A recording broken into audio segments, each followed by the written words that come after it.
2020 में हमारी कलीसिया का सुसमाचार कार्य अच्छा नहीं चल रहा था। इसलिए सुसमाचार उपयाजक को बर्खास्त कर इस पद पर मुझे चुन लिया गया। यह समाचार सुनकर मुझे चिंता भी हुई और खुशी भी। मैं मन ही मन सोचने लगा, भाई बहनों ने मुझे चुना है तो इसका मतलब है मुझ में क्षमता है।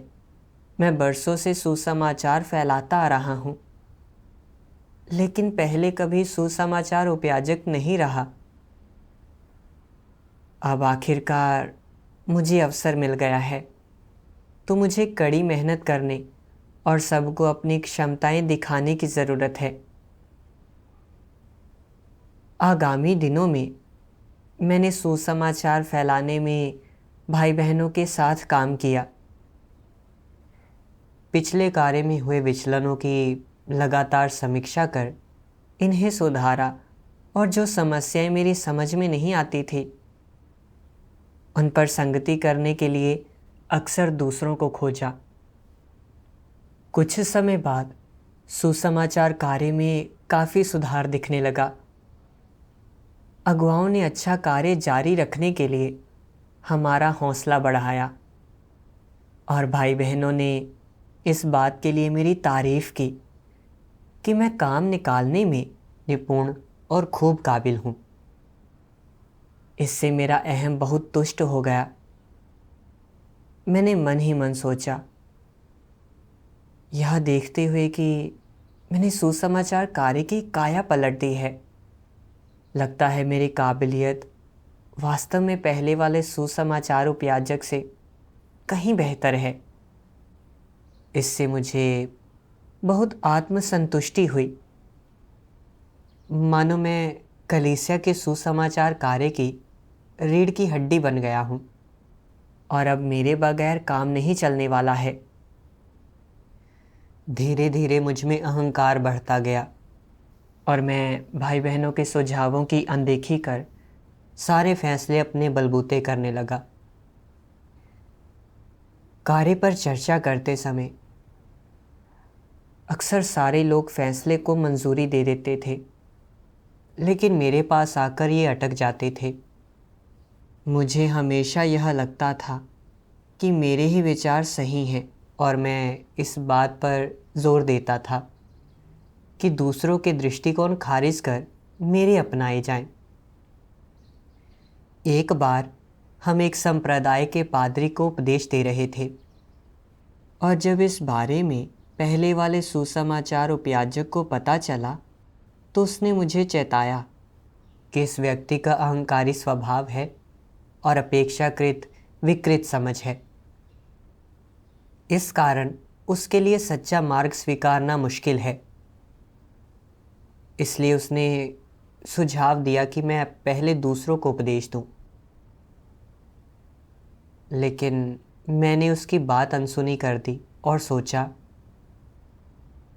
यह पादरी बरसों से प्रभु में विश्वास कर रहा है और उसमें कई धार्मिक धारणाएं हैं। इसलिए अगर वह सत्य को तुरंत स्वीकार नहीं कर सकता तो यह सामान्य बात है। यही नहीं, तुम्हें बर्खास्त किया जा चुका है, जिससे साबित होता है कि तुम इस कर्तव्य में मुझसे कम योग्य थे। अब जबकि सुसमाचार उपयाजक मैं हूँ और मुझे उपदेश देने का अच्छा खासा अनुभव हो चुका है, इसलिए मुझे विश्वास है कि इस बार मैं सफल रहूँगा। मेरी उम्मीद के विपरीत कई दिनों तक संगति करने के बावजूद पादरी के मन में कई धारणाएं बैठी रही। तब अगुआ और सहयोगी भाई बहनों ने सुझाव दिया, बेहतर हो कि हम रुककर आगे खोज करें, पहले दूसरे संभावित सुसमाचार प्राप्तकर्ताओं को उपदेश दें। यह सुनकर मैं नाराज हो गया और सोचने लगा, क्या यह मेरी कार्य क्षमताओं पर शक करना नहीं है? अगर अब मैं दूसरों को उपदेश देने जाऊं तो क्या अनाड़ी नहीं लगूंगा? मैंने अगुआ की सलाह भी नहीं मानी और सोचने लगा, भले ही तुम एक अगुआ हो और मुझसे ज़्यादा लंबे समय से अपना कर्तव्य निभा रहे हो, लेकिन पेशेवर कौशल और व्यवहारिक अनुभव के मामले में मैं ही बेहतर हूँ। हो सकता है तुम्हारे सुझाव भी उपयुक्त ना हो, इसलिए मैं पादरी के साथ संगति करता रहा।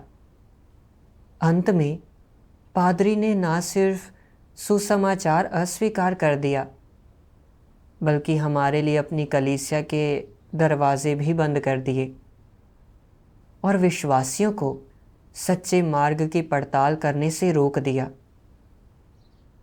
मैं दंग रह गया। जब अगुआ ने मुझे उजागर कर मेरी काट छांट की तो मैंने बहस करने की हिम्मत नहीं की और आज्ञाकारी बनकर यह मान लिया कि मैं बहुत ही ज़्यादा अहंकार में था, और यह भी कि मैंने सुसमाचार कार्य में बाधा डाली और गड़बड़ी पैदा कर दी। लेकिन इस पराजय के बाद भी मैं जागा नहीं। अपने अंतर्मन में यही मानता रहा कि यह बस एक छोटी सी नाकामयाबी है। मैंने अपनी कार्य क्षमताओं पर आत्मचिंतन नहीं किया, इसलिए मैं सिर्फ कुछ दिन ही अपने आपे में रहा और उसके बाद अपने पुराने ढर्रे पर लौट आया। अपने कर्तव्यों में दूसरों के साथ सहयोग नहीं करता था। जब कार्य चर्चा के दौरान दूसरे लोग मेरे सुझाव नहीं मानते थे तो मैं उखड़ा हुआ रहता था और अक्सर चिड़चिड़ापन दिखाता था। कुछ समय बाद हर कोई मुझसे पीड़ित होकर दबा दबा महसूस करने लगा। हमारे कर्तव्यों के नतीजे भी लगातार बिगड़ने लगे। अगुआ ने मेरे अहंकारी स्वभाव के कारण बार बार मेरी काट छांट की, कठोरता से मेरा गहन विश्लेषण कर मुझे उजागर किया। लेकिन जब भी मेरी काट छांट होती थी तो मैं कुछ समय के लिए ही खुद को नियंत्रण में रख पाता था और समय के साथ मेरी पुरानी आदतें सिर उठाने लगती थी। बाद में जब अगुआ ने देखा कि मेरा स्वभाव बहुत ही अहंकारी हो गया है, कि मैं अपने कर्तव्य में मनमाने ढंग से कार्य कर रहा हूँ, काट छांट स्वीकार नहीं कर रहा हूँ और कलीसिया के कार्य में बाधाएं पैदा कर रहा हूँ, तो उसने मुझे बर्खास्त कर दिया। मुझे बखूबी पता था कि बर्खास्त किया जाना मुझे मिलने वाला परमेश्वर का धार्मिक स्वभाव है और मुझे इसे स्वीकारना और मानना चाहिए। लेकिन मैं कुछ मायूस हो गया जब मैंने यह सोचा कि पिछले 6 महीनों में कई बार काट छांट का सामना करने के बावजूद मेरा भ्रष्ट स्वभाव कुछ खास नहीं बदला है। तो मैं इस नतीजे पर पहुंचा कि मैं सत्य का अनुसरण करने वाला इंसान नहीं हूं और हो सकता है कि मेरा भ्रष्ट स्वभाव कभी भी ना बदल पाए। एक दिन खाना खाते समय मुझसे 2 भाई टकराए। यह जानकर कि मुझे बर्खास्त किया गया है, उन्होंने मुझे सहारा और मदद देने के लिए अपने अनुभव बताए।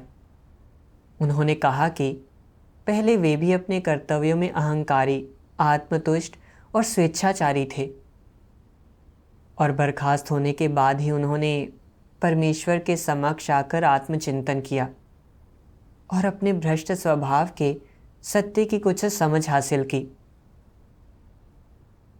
उन्हें बहुत पश्चाताप हुआ, खुद से बहुत घृणा हुई और फिर उन्होंने कभी अपने शैतानी स्वभाव के अनुसार नहीं जीना चाहा। अपने अनुभवों के ज़रिए उन्हें एहसास हुआ कि परमेश्वर के न्याय, ताड़ना, दंड और अनुशासन के बिना वे खुद को ना जान पाते या परमेश्वर के सामने पश्चाताप ना कर पाते। भाइयों की ईमानदार संगति ने मुझे गहरे छू लिया और मैं जानता था कि भाइयों के ज़रिए परमेश्वर ही मुझे हौसला और मदद दे रहा है। मुझे अब और नकारात्मक नहीं रहना चाहिए। मुझे आत्मचिंतन कर अपने स्वभाव में बदलाव लाने का प्रयास करना था। उसके बाद से मैंने सचेत होकर परमेश्वर के और अधिक वचन पढ़े और अपने कार्यकलापों और व्यवहार पर आत्मचिंतन किया। मैंने परमेश्वर के वचनों के 2 अंश पढ़े। सर्वशक्तिमान परमेश्वर कहता है, कुछ लोग अपने कर्तव्यों का पालन करते हुए कभी सत्य की तलाश नहीं करते। वे अपनी कल्पनाओं के अनुसार आचरण करते हुए सिर्फ वही करते हैं जो उन्हें अच्छा लगता है। वे हमेशा स्वेच्छाचारी और उतावले बने रहते हैं। वे सत्य का अभ्यास करने के मार्ग पर नहीं चलते। स्वेच्छाचारी और उतावला होने का क्या अर्थ है? इसका अर्थ है, जब तुम्हारा किसी समस्या से सामना हो तो किसी सोच विचार या खोज की प्रक्रिया के बगैर उस तरह का आचरण करना जो तुम्हारे हिसाब से ठीक बैठता हो। किसी और का कहा हुआ कुछ भी तुम्हारे दिल को नहीं छू सकता, न ही तुम्हारे मन को बदल सकता है। यहाँ तक कि सत्य की संगति किए जाने पर भी तुम उसे स्वीकार नहीं कर सकते। तुम अपनी ही राय पर अड़े रहते हो। जब दूसरे लोग कुछ भी सही कहते हैं तब तुम नहीं सुनते, खुद को ही सही मानते हो और अपने ही विचारों से चिपके रहते हो। भले ही तुम्हारी सोच सही हो, तुम्हें दूसरे लोगों की राय पर भी ध्यान देना चाहिए। और अगर तुम ऐसा बिल्कुल नहीं करते तो क्या यह अत्यधिक आत्मतुष्ट होना नहीं है? जो लोग अत्यधिक आत्मतुष्ट और मनमाने होते हैं, उनके लिए सत्य को स्वीकारना आसान नहीं होता। अगर तुम कुछ गलत करते हो और दूसरे यह कहते हुए तुम्हारी आलोचना करते हैं, तुम इसे सत्य के अनुसार नहीं कर रहे हो, तो तुम जवाब देते हो, भले ही मैं इसे सत्य के अनुसार नहीं कर रहा, फिर भी मैं इसे इसी तरह से करने वाला हूँ। और फिर तुम कोई ऐसा कारण ढूंढ लेते हो जिससे यह उन्हें सही लगने लगे। अगर वे यह कहते हुए तुम्हें फटकार लगाते हैं, तुम्हारा इस तरह से काम करना व्यवधान है और यह कलीसिया के कार्य को नुकसान पहुंचाएगा, तो न केवल तुम नहीं सुनते बल्कि बहाने भी बनाते रहते हो। मुझे लगता है कि यही सही तरीका है, इसलिए मैं इसे इसी तरह करने वाला हूं। यह कौन सा स्वभाव है? यह अहंकार है। अहंकारी स्वभाव तुम्हें मनमौजी बनाता है। अगर तुम्हारी प्रकृति अहंकारी है तो तुम दूसरों की बात न सुनकर स्वेच्छाचारी और उतावले ढंग से व्यवहार करोगे। मैं ऐसे कई लोगों को देखता हूं जो अपने कर्तव्य में थोड़ी प्रतिभा क्या दिखा देते हैं, इसे अपने दिमाग पर हावी हो जाने देते हैं। अपनी कुछ योग्यताएं दिखाकर वे सोचते हैं कि वे बहुत प्रभावशाली हैं और फिर वे उन्हीं के सहारे जीवन गुजार देते हैं और उससे ज़्यादा कोशिश नहीं करते। दूसरे चाहे जो भी कहें, वे उनकी बात यह सोचकर नहीं सुनते कि उनके पास जो छोटी छोटी चीज़ें हैं वे ही सत्य हैं और वे स्वयं सर्वोच्च हैं। यह कैसा स्वभाव है? यह अहंकारी स्वभाव है। उनमें तर्क की बहुत कमी है। क्या अहंकारी स्वभाव होने पर कोई व्यक्ति अपना कर्तव्य अच्छी तरह से निभा सकता है? क्या वह परमेश्वर के प्रति समर्पित हो सकता है और अंत तक परमेश्वर का अनुसरण कर सकता है? यह तो और भी मुश्किल है। कुछ लोग हमेशा दिखावा करते रहते हैं। दूसरों को यह अप्रिय लगता है तो वे अहंकारी कहकर उनकी आलोचना करते हैं, परंतु वे इसे स्वीकार नहीं करते। उन्हें यही लगता है कि वे प्रतिभाशाली और कुशल हैं। यह कैसा स्वभाव है! वे अत्यधिक अहंकारी और दंभी हैं। क्या ऐसे अहंकारी और दंभी लोग सत्य के प्यासे हो सकते हैं? क्या वे सत्य का अनुसरण कर सकते हैं? यदि वे कभी स्वयं को जानने में सक्षम नहीं होते और अपना भ्रष्ट स्वभाव नहीं छोड़ पाते, तो क्या वे अपना कर्तव्य अच्छी तरह से निभा सकते हैं? निश्चित रूप से नहीं। परमेश्वर के वचन पढ़कर मुझे लगा मानो मेरा दिल बिंध गया है। परमेश्वर के वचनों ने मेरी सच्ची दशा उजागर कर दी। मैं इतना अहंकारी और स्वेच्छाचारी था कि सत्य खोजे बिना ही अपने कर्तव्य निभाता था और अपनी ही कल्पनाओं और प्राथमिकताओं के आधार पर कार्य करते हुए जो जी में आता था वो करता था, सिर्फ इसलिए कि लंबे अरसे से सुसमाचार प्रचार करने के कारण मुझे कुछ अनुभव था और कुछ नतीजे मिल चुके थे। मैं आत्मसंतुष्ट होकर इन्हें व्यक्तिगत पूंजी मानने लगा था। मुझे लगता था कि समूह में सबसे काबिल मैं ही हूँ और मेरा आकलन दूसरों से सटीक होता है। इसलिए मैं अपनी इच्छा के अनुसार मनमाने ढंग से कार्य करता था और दूसरे चाहे कुछ भी कहें, उनका खंडन करने के लिए मेरे पास हमेशा अपना सैद्धांतिक आधार होता था। मानो कि सिर्फ मेरे पास ही कोई विचार होता है, जबकि दूसरे अज्ञानी विचारहीन तुच्छ लोग हैं। एक सामान्य व्यक्ति के रूप में मेरा विवेक कहाँ चला गया था? उस धार्मिक पादरी को सुसमाचार उपदेश देने के बारे में दोबारा सोचता हूँ तो अगुआ और सहयोगी भाई बहनों ने मुझे सुझाव दिए थे कि वह व्यक्ति अहंकारी है और उसकी विकृत समझ है, जिस कारण उसके लिए सत्य स्वीकारना मुश्किल है। और उन्होंने मुझे सुझाव दिया था कि पहले मुझे दूसरों को उपदेश देने चाहिए। लेकिन मुझे लगता था कि मेरे पास अनुभव है और मैं लोगों का आकलन सटीक ढंग से कर सकता हूँ। इसलिए मैं मनमाने ढंग से कार्य करता रहा। अंत में तथ्यों से साबित हो गया कि मुझ में लोगों का भेद पहचानने की समझ नहीं है और मैं सुसमाचार प्रचार करते हुए सिद्धांतों का पालन नहीं करता हूँ, जिससे कलीसिया के कार्य पर गंभीर असर पड़ा। लेकिन ऐसी स्पष्ट असफलता का सामना होने के बावजूद मैंने ठीक ढंग से आत्मचिंतन नहीं किया और इसे एक क्षणिक गलती माना। मैं इतना जड़ हो चुका था। अब परमेश्वर के वचन पढ़कर मैं अपनी समस्याएं ज़्यादा स्पष्ट ढंग से समझने लगा था।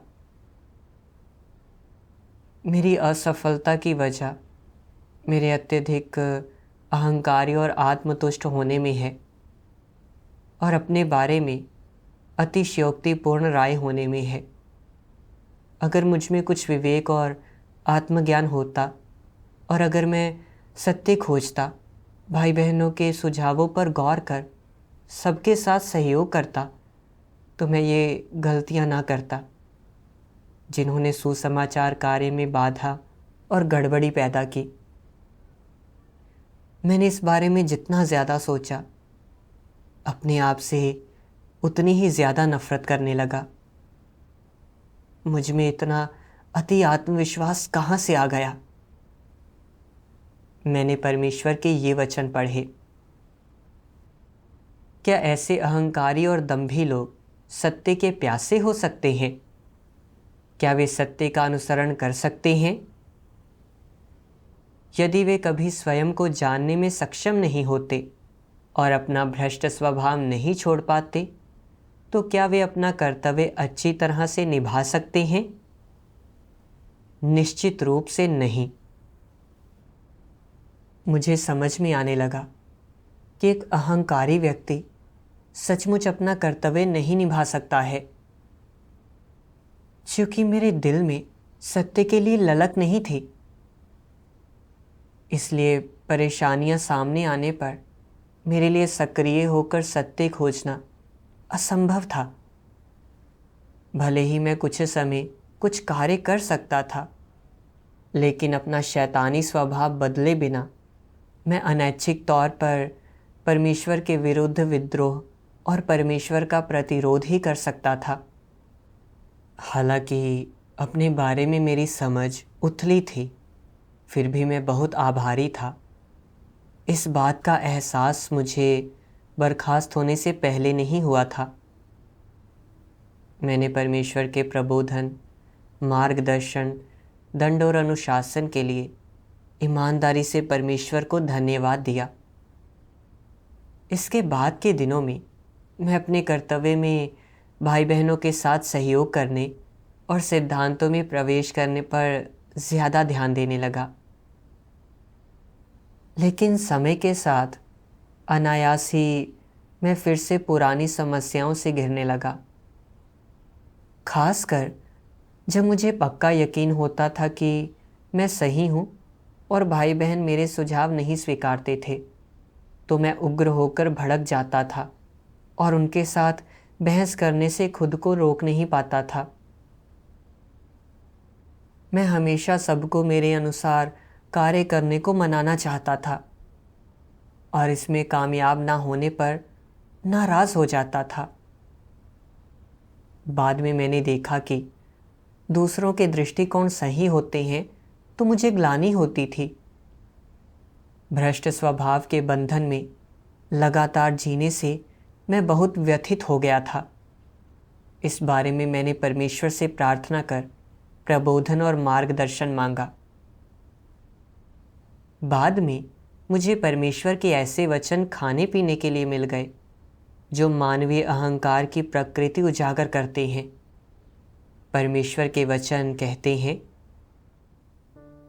सर्वशक्तिमान परमेश्वर कहता है, अहंकारी और दंभी होना इंसान का सबसे प्रत्यक्ष शैतानी स्वभाव है, और अगर लोग सत्य को स्वीकार नहीं करते तो उनके पास इसे साफ करने का कोई मार्ग नहीं होगा।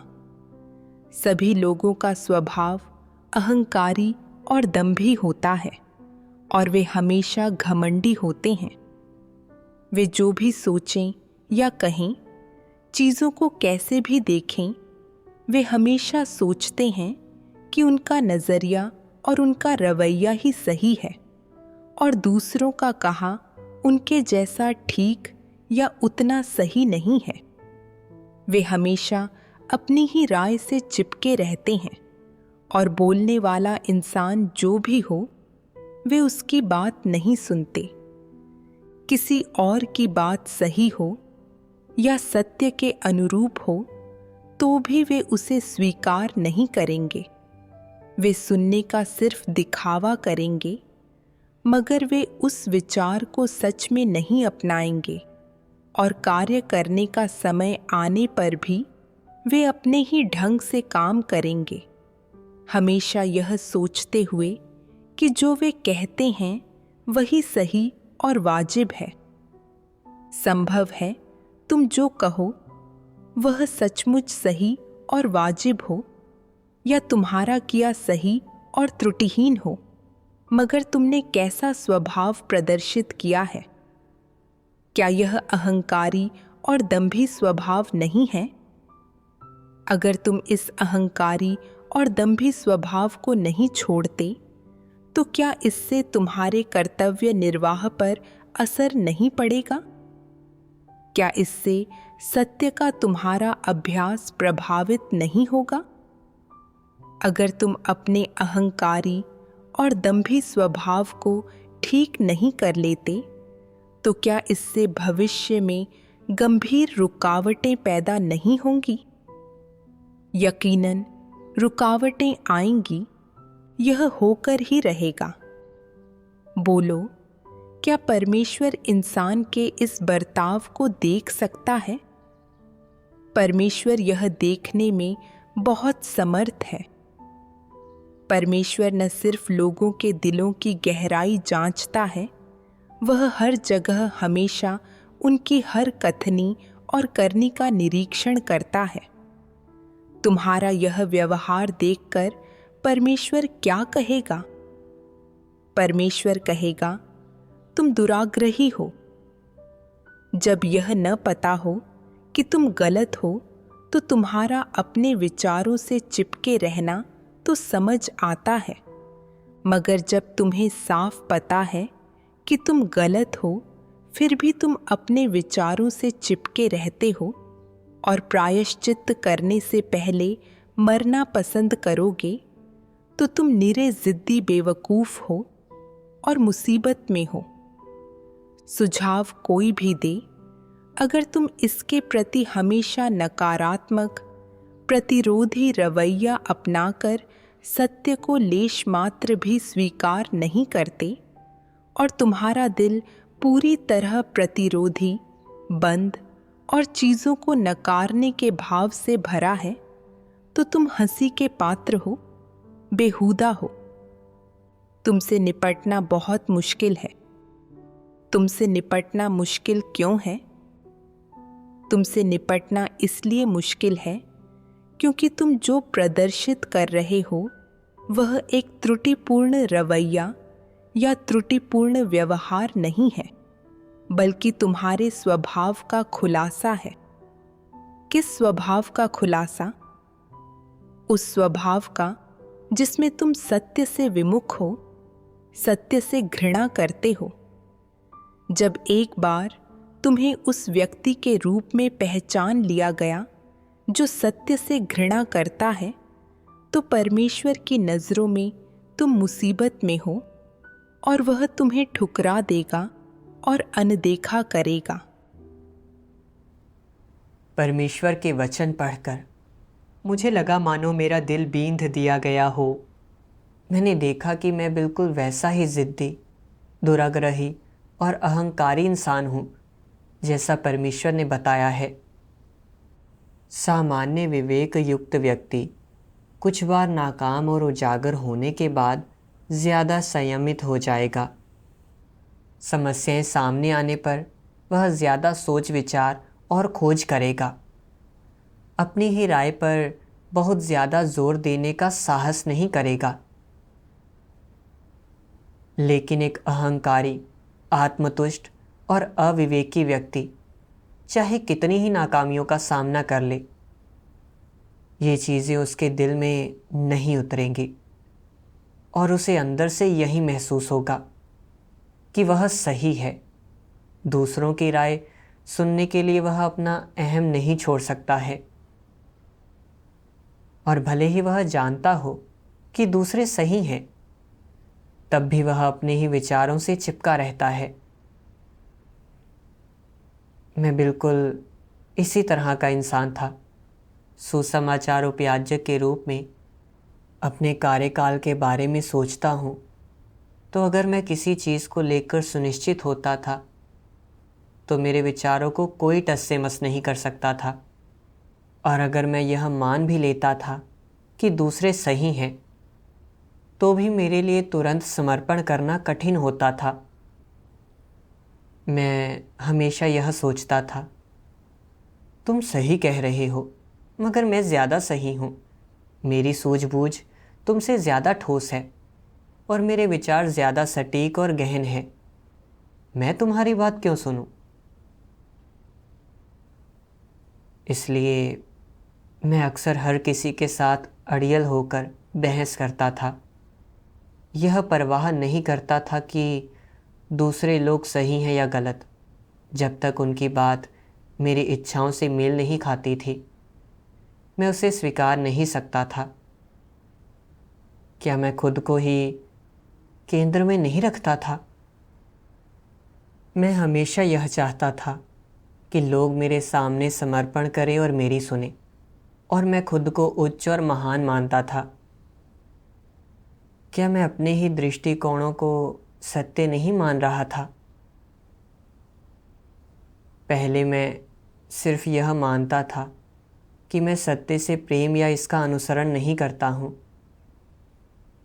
लेकिन अब परमेश्वर के ये वचन पढ़ने के बाद कि लोग किस प्रकार हमेशा ज़िद्दी, दुराग्रही और अहंकारी होते हैं और किसी दूसरे की बात नहीं स्वीकारते हैं, मैं यह जान गया कि ऐसे लोग सत्य से विमुख होते हैं।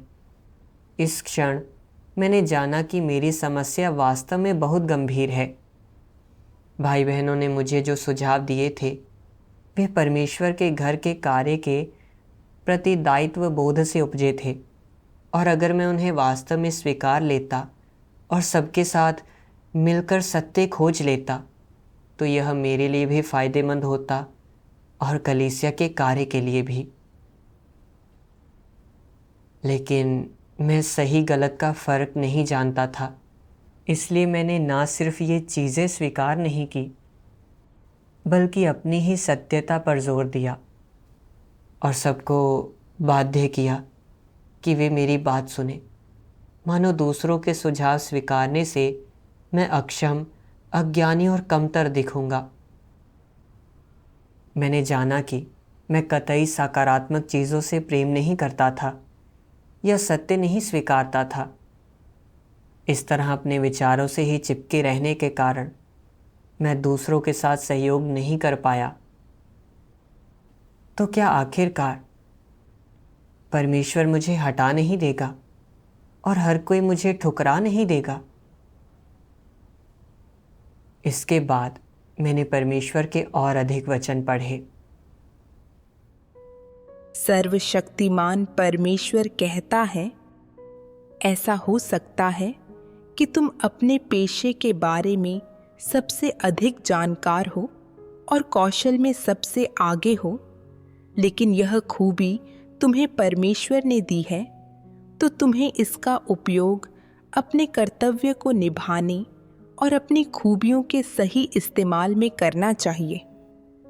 चाहे तुम कितने भी कुशल या प्रतिभाशाली क्यों न हो, तुम अकेले काम नहीं कर सकते। किसी कर्तव्य को सबसे अधिक प्रभावी ढंग से तभी किया जाता है जब हर कोई उस पेशे के कौशल और ज्ञान को समझने में सक्षम हो। जैसे कि कहावत है, एक सक्षम इंसान को 3 अन्य लोगों का सहारा चाहिए होता है। कोई व्यक्ति कितना भी काबिल क्यों न हो, एक दूसरे की मदद के बिना वह काफी नहीं होता। इसलिए किसी को भी अहंकारी नहीं होना चाहिए और किसी को भी खुद ही काम करने या फैसले लेने की इच्छा नहीं रखनी चाहिए। लोगों को दैहिक इच्छाओं से विद्रोह करना चाहिए। अपने विचारों और मतों को किनारे रखकर सबके साथ मिलकर सामंजस्य में काम करना चाहिए। परमेश्वर के वचनों से मुझे एहसास हुआ कि हमारा हर व्यक्तिगत अनुभव, समझ और अंतर्दृष्टि बहुत सीमित होती है। परमेश्वर चाहता है कि हम अपने उस हिस्से को सामने लाएं जो हम में है, ना कि हम ऐसा श्रेष्ठ या पूर्ण व्यक्ति बनने का अनुसरण करें जो सारे कार्य का जिम्मा खुद ले। कोई व्यक्ति चाहे कितना भी सक्षम हो, उसकी योग्यताएं सीमित ही रहेंगी और कभी कभी उसके अपने तरीके से काम करने की और कलीसिया के कार्य में गड़बड़ी पैदा करने की संभावना हो सकती है। भाई बहन जब एक ही दिल और दिमाग से एकजुट होकर सामंजस्यपूर्ण सहयोग करेंगे, सत्य खोजने और पवित्र आत्मा का प्रबोधन और मार्गदर्शन पाने के लिए एकजुट होकर परमेश्वर पर भरोसा करेंगे, हर कोई अपनी खूबियों को सामने लाएगा। केवल तभी कर्तव्यों में बेहतर नतीजे निकलेंगे। इन चीज़ों का एहसास होने के बाद मैंने दूसरों की राय पर ज़्यादा ध्यान देना और उनकी खूबियों से सीखना शुरू किया। जब मैंने अपनी मानसिकता बदली तो मैंने देखा कि मेरे आसपास के भाई बहनों में ऐसी खूबियाँ थी जो मुझ में नहीं थी। कुछ भाई बहन समस्याओं का सामना होने पर परमेश्वर के इरादे को समझने और सत्य खोजने पर ध्यान देते हैं और अच्छी बुरी दोनों ही स्थितियों से सबक सीखते हैं। कुछ अपने कर्तव्यों में ईमानदार और जिम्मेदार होते हैं और सिद्धांतों पर मेहनत करने पर ध्यान देते हैं। कुछ की काबिलियत औसत हो सकती है, लेकिन वे विनम्र होते हैं और दूसरों से सीखने को तैयार रहते हैं। वे दूसरों से मार्गदर्शन और मदद लेने में सक्षम रहते हैं, इसलिए वे समय के साथ प्रगति कर सकते हैं। इसके विपरीत भले ही मुझ में कुछ खूबियाँ और काबिलियत थी, लेकिन समस्याएं आने पर मैं परमेश्वर से प्रार्थना करने या सत्य सिद्धांत खोजने पर ध्यान नहीं देता था। मैं सिर्फ अपने कार्य में प्रयास करने पर ध्यान देता था। मैं सही गलत का विश्लेषण करने के लिए अपनी ही मेधा और ज्ञान पर भरोसा करता था। खूबियों और काबिलियत के आधार पर कार्य करता था। इसलिए मैं शायद ही कभी परमेश्वर के मार्गदर्शन को देख पाया। अपनी खूबियों पर भरोसा कर मैंने सुसमाचार प्रचार करने के दौरान कुछ लोगों को हासिल किया, लेकिन मैंने परमेश्वर की महिमा नहीं गाई। इसके बजाय मैंने अपने ही सिर पर मुकुट सजा दिया। यह सोचा कि इसका सारा श्रेय मेरी अपनी ही योग्यताओं और काबिलियत को जाता है। लिहाजा मेरा स्वभाव अहंकारी होता गया। मैं दूसरों की तौहीन करता था और मैंने अपने दिल में परमेश्वर के लिए कोई जगह नहीं रखी। मैं हर दिन व्यस्त दिखता था, लेकिन मुझे अपने ही भ्रष्ट स्वभाव की कोई समझ नहीं थी और मैंने जीवन प्रवेश में कोई प्रगति नहीं की थी। इसलिए आखिरकार मैं अपने कर्तव्यों में परमेश्वर का आशीष और मार्गदर्शन गवा बैठा। मैंने देख लिया कि सत्य के प्रति समर्पण ना करने और हमेशा अहंकारी और ज़िद्दी बने रहने का कितना बड़ा नुकसान होता है। कुछ दिन बाद मुझे परमेश्वर की संगति का एक अंश मिला और इसने मेरे दिल में चीज़ों को और भी स्पष्ट कर दिया। सर्वशक्तिमान परमेश्वर कहता है, लोगों को सतत जीवन वृद्धि हासिल करने और अपने जीवन स्वभाव में बदलाव हासिल करने के लिए अपने कर्तव्य निभाते हुए न्याय, ताड़ना और काट छांट का अनुभव ज़रूर करना चाहिए। जब वे खुद को वास्तव में जानने के मुकाम पर पहुंच जाते हैं तो उनमें बदलाव आने लगता है। इसका अनुभव खास तौर से कैसे होता है? ऐसा सबसे पहले यह अपने साथ घटने वाली हर चीज़ के प्रति समर्पण की मानसिकता रखने से होता है। समर्पण की मानसिकता होना पहली बाधा है जिसे पार करना होता है और पहली शर्त है जो लोगों को पूरी करनी चाहिए। यह अत्यंत महत्वपूर्ण है।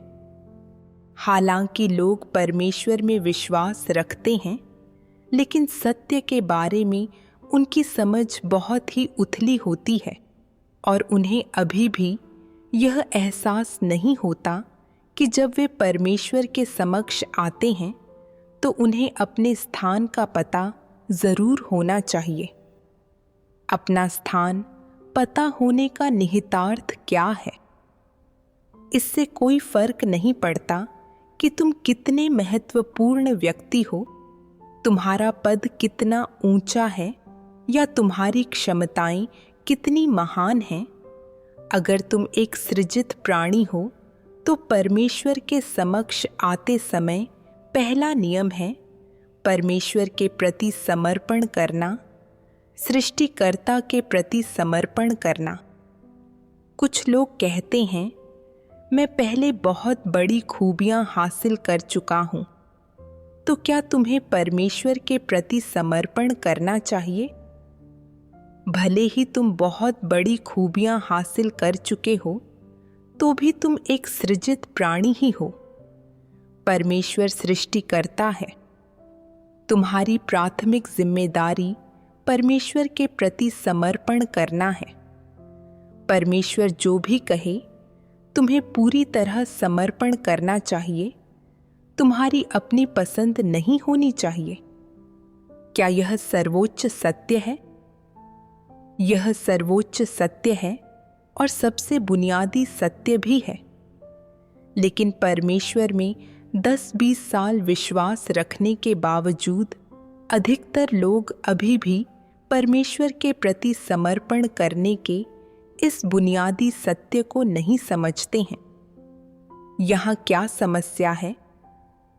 अगर लोग यह भी नहीं समझते कि परमेश्वर में विश्वास रखने का सबसे महत्वपूर्ण सत्य परमेश्वर के प्रति समर्पण करना है, तो भला वे कौन सा सत्य समझ सकते हैं? तुम जानते हो कि सृष्टिकर्ता कौन है और तुम उसके समक्ष आने को तैयार हो, लेकिन तुम यह नहीं जानते कि परमेश्वर के प्रति समर्पण करना तुम्हारी जिम्मेदारी, तुम्हारा दायित्व और तुम्हारा कर्तव्य है। यह वह विवेक और सहज ज्ञान है जो एक मनुष्य होने के नाते तुम्हें होना चाहिए। अगर तुम परमेश्वर में विश्वास रखने का सबसे बुनियादी सत्य भी नहीं समझते हो, तो क्या तुम्हारा यह कहना सिर्फ कोरी बात नहीं है कि तुम सत्य समझते हो? तुम जो कुछ समझते हो वह सब खोखला धर्म सिद्धांत है। इसी कारण तुम परमेश्वर की पड़ताल करने, परमेश्वर को लेकर धारणाएं और गलत फहमियां रखने, परमेश्वर के प्रति शंकालु रहने, उसकी आलोचना करने, उससे बहस करने और उसका विरोध करने में सक्षम रहते हो। भ्रष्टता के ये खुलासे और परमेश्वर का प्रतिरोध करने के कार्यकलाप सब उभर कर आ जाते हैं। अगर लोग परमेश्वर के प्रति समर्पण करने का सत्य नहीं समझते हैं, तो उनके द्वारा प्रकट किए जा रहे विभिन्न भ्रष्ट स्वभावों का समाधान नहीं हो सकता है। परमेश्वर के वचनों पर विचार करते हुए मैं बहुत द्रवित हो गया।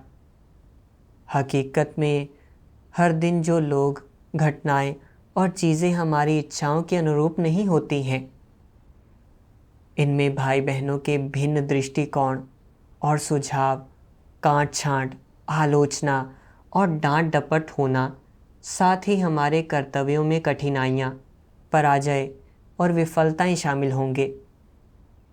तो क्या ये सभी परमेश्वर की संप्रभुता और व्यवस्थाओं के अधीन नहीं होंगे?